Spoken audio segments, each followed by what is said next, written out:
Brettler versus Allianz Life. Counsel?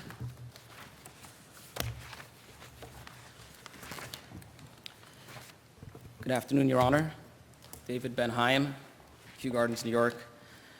And I would like to reserve 2 minutes for rebuttal. Of course. Okay. May it please the Court. Your Honors, the certified question before this Court today is not an easy one, but it does not have a lot of moving parts. My client, Herman Brettler, obtained an assignment. It's on the appendix, page 103. Prima facie, the assignment is valid. It gives him the right to bring suit. Something in the policy, Allianz claims, destroys this assignment.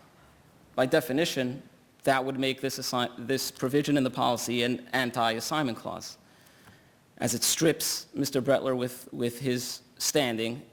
So we turn to that provision in the policy and examine it. Does it meet the requirement of New York law for an anti-assignment clause? Well, this Court in Alhusen versus Caristo. Well, counsel, I think it's more, they're not arguing, as far as I can see, that it's an anti-assignment clause. It's just that the assignment doesn't become effective until this condition is fulfilled. So how does that affect the anti-assignment argument? Well, if Allianz is claiming that the assignment is not valid unless it's done a certain way, it destroys the assignment unless it's done a certain way, that is a negatively implied anti-assignment clause. Which It doesn't destroy it, it just isn't effective in terms of the policy until it's registered, and that's, I think there's two differences, right, in those district court opinions. Judge Pauly essentially concluded that, right? I think that there has been two ways to look at this. There's one court indeed said, well, there's a difference, but if in practice the assignment is invalid, then what's the difference? It's destroyed the assignment, and you know, as the court said in Cement versus Empire Healthcare, the Eastern District of New York said this. It says that under New York law, citing Alhausen, an anti-assignment clause must be overt and not to be negatively implied from a positive right of assignability. That is the same thing as saying you're not going to do it. Could it be effective in a certain way? I mean, let's say there's the beneficiary, the insured dies. You've been assigned this clause. It hasn't been registered with the company. There's been no notice, but there's a payout to the original beneficiary. Can't you sue that original beneficiary and say, no, I get the money, you assign the clause to me? Why wouldn't it be effective in a suit between you and the assignor? Well, I think there needs to be noted a difference between a change of owner and a change of beneficiary. The policy does say, and your courts have agreed. No, but the policy stays the same as it always did. There's an assignment that's not registered. There's a death of the insured, and you, the assignee, you want the money. But the insurance company pays out the person they're supposed to pay as they have as the owner of the policy. Can't you sue the person who assigned you the contract and say, that's my money, you assigned me the contract? I think it's possible for a So why person who isn't the takes the assignment assignee. effective then? You know, but the assignment transferred ownership of the policy to the assignee. It doesn't transfer the beneficiary of the policy to the, so. But the point is that even when there's an assignment that doesn't include the notice, you might still have enforceable rights vis-a-vis the assignor. It seems obvious that the insurance company, since you're all here today, that the insurance company might say, it's not effective as to us, but we're not saying you don't have an assignment with enforceable rights. So the question, I guess, becomes, doesn't it matter who you're talking about? Which part of this tripartite relationship we're referring to? Well, that's not what the New York court has said. New York court said that unless the anti-assignment provision is overt and straightforward, it's basically a covenant not to assign. And so what would happen would be... It's your view that you could not have sued Ms. Muschel if she had received payment under the policy? Let's assume that the insured had died and you addressed the lapse issue, and the insurer made payment to her because she was the person that was on record as the owner. Is your position that you could not have sued her to recover? I think it's possible that we could have sued her. Is your but position that if there was payment, you could have still sued the insurer? I think the question is, could we have sued the beneficiary that received it for breaching the purchase agreement? Probably. Could we sue the insurance company in the alternative for making the payment directly to them? Well, after the payment's been made, I don't think that a cause of action would remain against the insurance company. But And presumably, go ahead. No. Presumably, Ms. Muschel could have joined this litigation over the lapse, and is it your view that that would have cured any question about contractual standing if she had? Well, under New York law, and this is a point we made in our brief, if she wouldn't have the right to sue if she assigned it. She has been stripped of the right to sue. But if both of you sued, And you right? could say, in the alternative, one of us is the owner. I think someone would have standing. Right, but clearly that was not the path you took, and I take it you didn't seek to implead her at any point. Correct. Yeah. But, the insurance company claims they'd like to control their own environment, and I'm sure they would like to, but they already do not. I mean, take a simple case where a policy is issued to a trust, and the trustee of the trust changes. The trustee of the trust could be changed through the EPTL. It could be changed through the provision of the trust instrument itself. There's nothing in the policy that says anything about all of a sudden there's a new trustee, and that new trustee is now stepping in on behalf of the trust. The insurance carrier at this point has no way of controlling who the trustee of the trust is. They're dealing with a new trustee that comes forward, and when that new trustee comes forward, they'll ask him, how did you get here? And that new trustee will have to say, okay, here's the way we got here. There was a change by the EPTL. There was a change by the provisions of the trust itself, and they'll deal with it. So they already do not Seems control. like a sort of strange argument that you're saying they wrote a contract that protects them in some cases that they care about, but they didn't write a contract that protects them in other cases, and therefore we should conclude that the first contract didn't protect them. Well, And they I could have think written a what better they've said is, contract, I take that point, but they wrote the contract they wrote. and if they wanted to have an anti-assignment clause, they could have simply said assignments Well, maybe that's are void. not what they wanted. Maybe what they wanted was notice. The So, question is, I mean, it seems to me the argument you're making essentially boils down to a notice provision for assignments is invalid, not enforceable. well, it gives the insurance company the right to sue the original owner for the breach. If they don't receive notice and there was an assignment, that's what that assignment is. It's a pledge not to assign. Is that your view of I'm interested in your take on what the clause is intended to do. I think to pick up on the Chief Judge's question, who is it intended to protect and against what? I think it's intended to give the insurance company as much control over their environment as they possibly can get. But I don't know if it strips a person of standing when they have an actual assignment. And that's really our point. So what protection exactly then does it give them? Tell me what you mean by control over their environment, if you would. Yeah, so for example, this is something that the insurance carrier raised. What happens when they have to give notice over, in the COVID scenario, they had to give notice to policy owners. As far as they're concerned, they comply with those notice provisions if they give notice to the owner that's on record that they have before them. But in Notwithstanding this that. case, I take it your view is that the only benefit that they get from this provision is that they could sue Ms. Muschel for damages according to whatever the metric might be. I don't know if there are any damages, but yeah. Well, there may not be, but that's your That's our reading of position. what they intended to accomplish with the provision. I think that's what they actually accomplished. But Counsel- wouldn't they also have a defense if the assignment isn't registered, there's no notice given to the company, and they terminate the policy and say, we gave you notice that you hadn't paid your premiums, and the assignor comes in and says, no, that notice was faulty, you sent it to the wrong person. The insurance company says, no, we didn't. We didn't have any notice of assignment. We sent it to the person we had, unlisted. I think they would be entitled to rely on that notice provision in order to make that claim. Right. Yeah, and so they do have a very specific benefit from that. It's what, notices under the policy, and whether it's notices that are statutorily required by some other provision or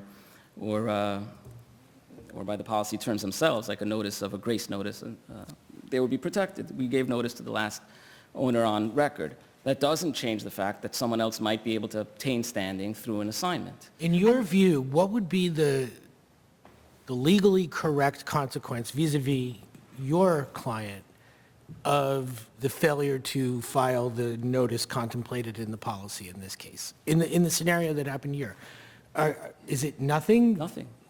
That's what it is. Well, if they sent the notice to the wrong person and your claim was I didn't get notice, they would have that defense because it wasn't, I'm not saying that's the case. I'm saying, yeah, that's, but in this case, it is nothing. We're not claiming that the notice was sent to the wrong party because we're the assignee. So it's really, the consequence was, if you have damages, sue on damages, sue Michelle on damages. Here, it's, we're just holding you accountable to the terms of the policy as the owner, as the current owner of the policy. There's no difference between us doing it and the actual owner of the policy. I know this is coming to us on a certified question, but does the record say anything about what happened between the time at which, it looked to me that the insurer told the trust that the check bounced, there was an effort to send another check, it looked like, and then 3 years later, which is 2016. Is there anything in the record about whether there's any additional effort to resolve payment or address whether there's a lapse? There's nothing in the record.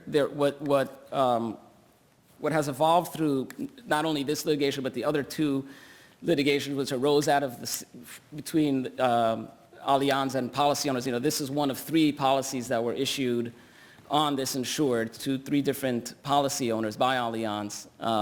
The other 2 have reached a conclusion through their litigation. What has emerged there was that the law, and I would argue that would be the law here as well, was that if a policy owner attempts to make payment within a year of a lapse and the insurance carrier rejects that payment, the policy owner has no further obligation to try to resolve the issue. The only restriction would be the statute of limitations, and that hasn't been reached. So, there is nothing in the record that tells us what happened during that time, but it doesn't matter. There's a statute that says an insurance policy owner must attempt to make a premium payment within a year of a lapse, or otherwise the policy lapses even without notice.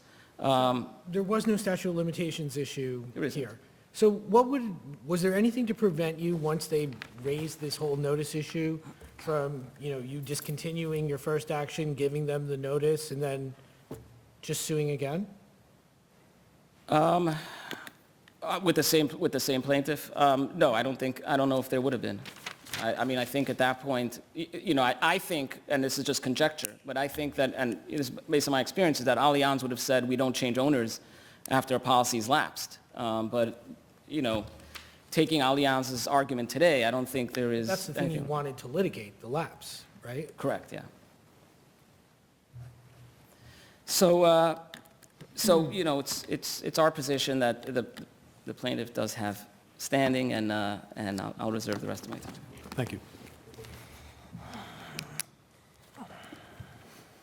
Good afternoon, Your Honors. May it please the Court, I'm Aaron Van Oort for Allianz. Before a new owner of a life insurance policy gains rights against the insurer, notice must be given to the insurer that the record owner has transferred the policy. So let's pick up with this hypothetical we were doing with your adversary here. The assignment is made, no notice is given. Company pays out to the original assignor, and the assignee can sue that assignor. I assume you would take no position on that case, right? That's correct. Because you're not blocking that. That's correct. So my question is then, why can't that assignee sue you? Because that's not a right under the contract, That's an ownership right that the Court of Appeals has created. So it seems the rights under the contract, which you lay out on page 13 of your brief, are the owner's rights include, inter alia, the ability to take a loan, to change the beneficiary, to surrender the policy, to receive notices, to change the death benefit, and to alter premiums. So all of those things you can control as rights under the policy, but what does that have to do with standing to sue you? The other right under the policy, Your Honor, is at page appendix 83. It's the definition of you and your. Yeah. And it says, the owner, you, are solely entitled to exercise all rights of this policy, which means enforcing them too.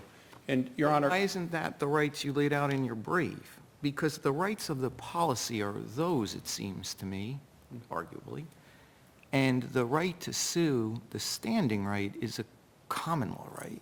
The right to sue, Your Honor, arises from the rights that are given by the contract. There are no other rights at issue here. There isn't an independent statutory right. Right. It is a right created by it. And the foundational case in this court, Your Honor, as you know, is the Alhusen case. And in that case, Your Honors wrote, or Your Honor's predecessors more accurately wrote, while the courts have striven to uphold freedom of assignability, they have not failed to recognize the concept of freedom of contract. And they said, no sound reason appears why an assignee should remain unaffected by a provision in the very contract which gave life to the claim he asserts. The provision here says the assignment will be effective when notice was given. And this is to Your Honor's questions. To me, that goes more, and you could have defined it differently, but that goes to your rights under the contract, right? So the things that you put in your brief, but the right to sue is a different right. It goes to the owner. And if the assignment is effective, and we agree this isn't an anti-assignment clause, then why don't they have that common law right to sue you as the owner of the policy now? And you have all these defenses, which you've actually specified in your clause to say, well, if we gave notice to the wrong person and you didn't tell us, you can't do this, you can't do that under the contract. All those things under the contract, yes, I agree with you, they can't do. But why don't they have a common law right to sue you? Because now that assignment is effective. If they can sue the person who assigned it to them, saying, no, I'm the owner, why can't they sue you and say, no, I'm the owner? It's common in the law, Your Honor, for rights to transfer and be effective as between some parties but not others. And so, for example, in mortgages, property recording. This New York property recording statute says that if you give an ownership or mortgage interest or transfer that but don't record it, it's valid as against the two of you, but So- it is not valid against any subsequent purchaser. So what- Aren't you referring to a statutory right? Right. And I think Judge Garcia is asking you about a common law right. So, no, Your Honor, my point is just this. It is commonplace in the law for rights to be effective as to one party but as another, and usually it turns on notice. And that's why in this case, so under our view here, what happens is that the assignee gets rights against the insurer when notice is given to the insurer, not before. And so after notice is given, they have the direct suit. Before notice is given, they have the suit against the assigneur. Under a notice regime, Your Honors, no one can breach without knowing it. If And there's no... can I just interrupt you, just to be clear, Yeah. you all, I think this is their position, but you all agree that anyone can give notice? It need not be the assignor, correct? Yes, that it's not important where the notice comes from. It's important what the notice conveys. You could imagine, Your Honor, situations where Joe writes up and say, hey, guess what, Allianz? Sally assigned me the contract, and we'd be skeptical about that. Yeah. But it doesn't matter where the notice comes from. It matters what Well, you'd be communicates. skeptical, and what do you need? You need it like in writing, and they need to send you a copy of the assignment? Yeah, What do you need? and, Your Honor, I don't think this court needs to get into what would be sufficient here, because the record here on the certified question is that no notice was given prior to this. And there may be questions down the line about what's sufficient, and the court can Was there, preserve I'm that. sorry, I don't know the answer to it, I should, but I don't. Under this policy, were there provisions about how to effectuate notice? Yeah, the notice is defined as a satisfactory written request, Your Honor, nothing more or less. So how would the assignee know that? They're all dependent on the assignor giving a copy, or otherwise telling them you're going to have to do this? Exactly, Your Honor. And that's not uncommon. If you're purchasing rights, you would expect to know what the rights are and Does to the review them. policy outline what the consequences are for failure to give notice? It just says that it won't be effective until notice is given. So there's nothing about the consequences of such absence to give notice? No, just effectiveness or, in other words, and maybe this is what Your Honor is getting at, there isn't a duty placed on the owner to give I'm getting more at notice. ambiguity, and our case law says pretty clearly if the terms are ambiguous, then they run against the insurance company. You're right. There's nothing ambiguous about the sentence that says an assignment will be effective upon notice. And that's not been argued. Now, It's not the same thing as saying an assignment is ineffective based on the failure to provide notice. no, it's the converse, Your Honor. It is. In the void situation, this court has created basically what I think is a super clear statement rule. If you want to make something void, you got to say it really clearly. But that's- aren't you voiding, if you look at the sales agreement, right? It seemed to me that one of the rights that's being transferred there is the right to take legal action. And I take it you're saying that you take no position on the assignment generally, but that the attempt to assign the right to take legal action is ineffective. Is that a fair characterization? No, Your Honor, whether they transferred the right to bring action or not ultimately doesn't matter. What matters is whether they gain the rights that they're suing on. So under, Wait, I thought you were saying, sorry, Judge Stratman. so here, does anyone have any rights standing based on your assessment? On our view, Ms. Muschel would have had standing to sue us because as of our records, she was the owner. And then, so back to Judge Canataro's question from earlier, what would have happened had the plaintiffs discontinued this action, given you notice the next day and filed thereafter? Is that valid? That they would have had standing to sue. And that's the strange thing about this, Your Honor. And this is why notice requirements are different than bars on voiding and saying, you just can't do it, that's a bar, or you need our consent. Notice is just a natural part of assignment, because anytime you get new rights, the first thing you do is you tell the person you have them again, hey, we have them, so you can enforce them. And you can block the other party from exercising them. What's the protection you get out of the no bringing suit rule, other than this? I mean, but what does that get you? Because I see what the notice provisions get you, what you can't change the beneficiary gets you. What does you don't have a common law right to sue get you? Your Honor, I don't know that there's any difference between all those rights. It would be strange to have a rule that say the right to sue could be assigned without notice, but none of the other rights of ownership could be assigned without notice. The contract term says the assignment, period, won't be effective. So everything that goes with it. But then why would you even spell out these other things in there? You know, why would you say, you know, we will not be liable for actions taken on payments? Why would you need to say that if the assignment's just not effective at all and you can't sue me? Yeah, Your Honor, I think this could have stopped with the sentence, it won't be effective. I think the additional sentence you point to gives further notice. But to go back to my original, what is the harm to the insurance company to have someone come in that's not a registered assignee and sue? What is the harm to the insurance company? I mean, What's the prejudice? The harm generally is what happened here, Your Honor, and you can see this from our original motion to dismiss. This complaint was filed on behalf of the trust, and the trust says, we own this. We looked at the records and saw that the trust had assigned it to Ms. Muschel in 2012 and didn't do it. And so our response in litigation was, you must have just forgotten the assignment. We have no idea who we're dealing with here. But you'd And still be protected. so You're still protected. we're protected, Your Honor, by dismissing the suit because they don't have the rights to sue. They were the wrong owner here, Your Honor. And, Your Honor, to your question more directly, contractual rights are enforceable whether there's prejudice or not. No, I think it just, to me, it goes more towards what was the purpose of this clause, because clearly protecting the insurance company here with Yes. the notice provisions, with ability to change the policy, and I don't see the protection aspect of changing that right. And if you wanted to do that, I think it's something different. But just if it's unclear, and we're looking at it as a policy matter, one, on drafting, as I think some of my colleagues have raised, but also on who's harmed here. I mean, I think you would certainly have the right to say, we don't know who we're dealing with here. You have to come into court and prove you are a legitimate assignee, and the court would have to make that determination like they do in other contexts.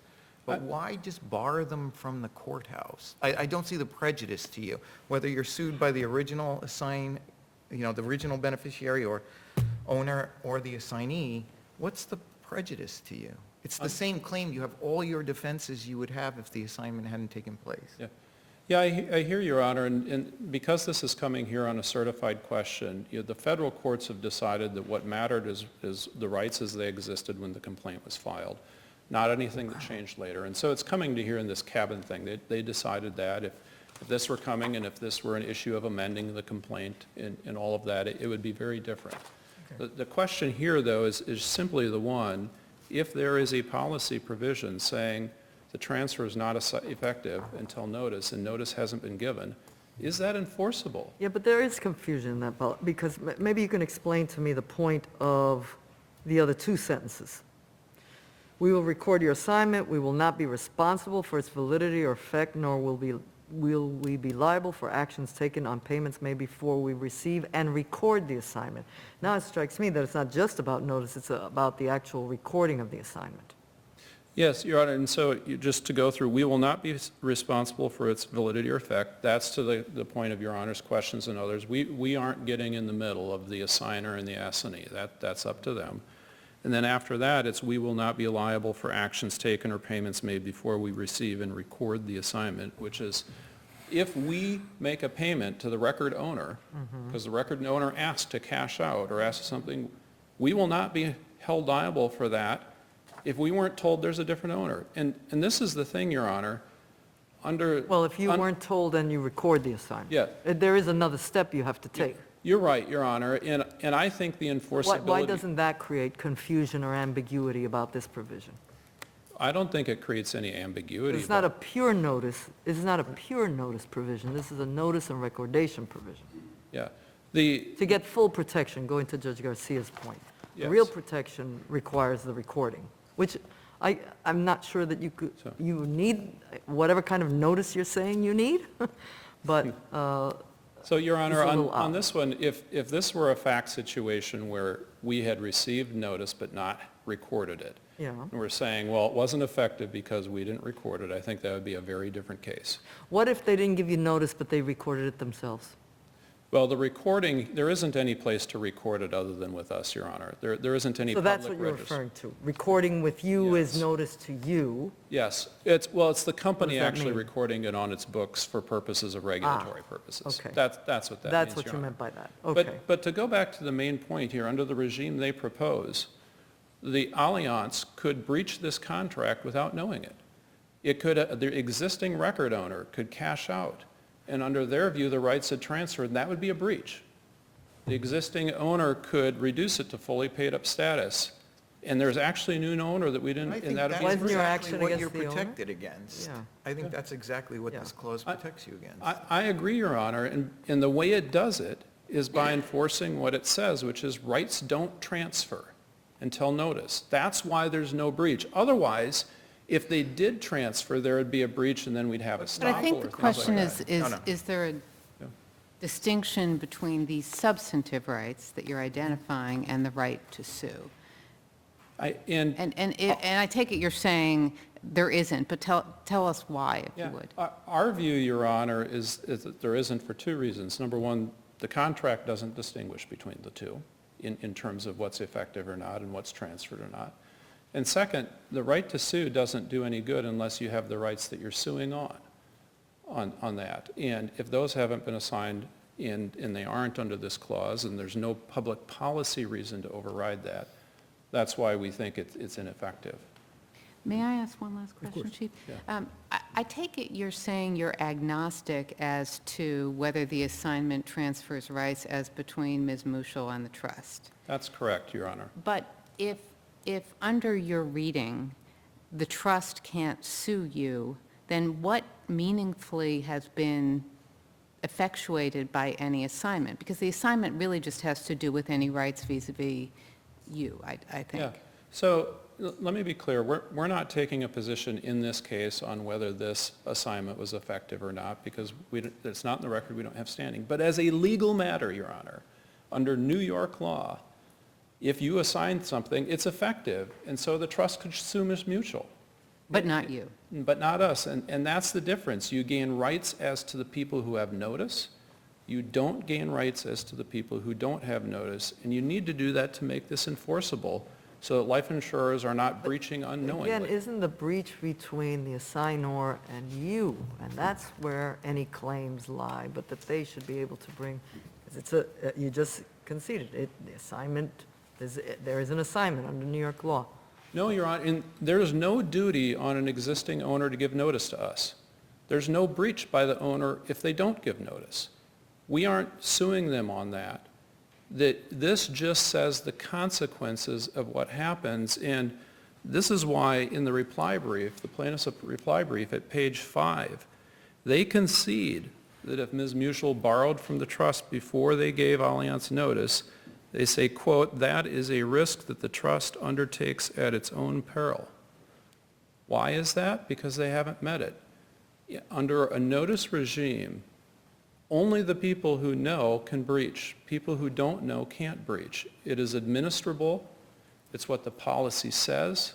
There's no public policy reason to override it, and therefore we ask the court to enforce it. Thank you. Yeah, if I could just, really just in summary, just address the issue. The notice provision protects the insurance carrier from when they take action without having notice of who the proper owner is, and they proceed pursuant to who they believe is the owner.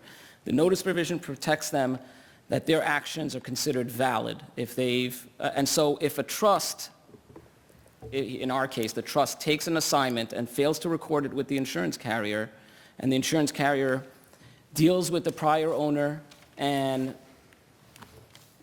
drains the policy of value. So are you saying You're there's a protected. difference between the right to sue with standing and substantive rights? Exactly. The insurance carrier could not lock the doors of this courthouse with a notice And requirement. counsel, where does your standing come from? Is it a common law right conferred by the court, or is it a right that arises under the agreement itself, which has now been assigned to you? I think it's both.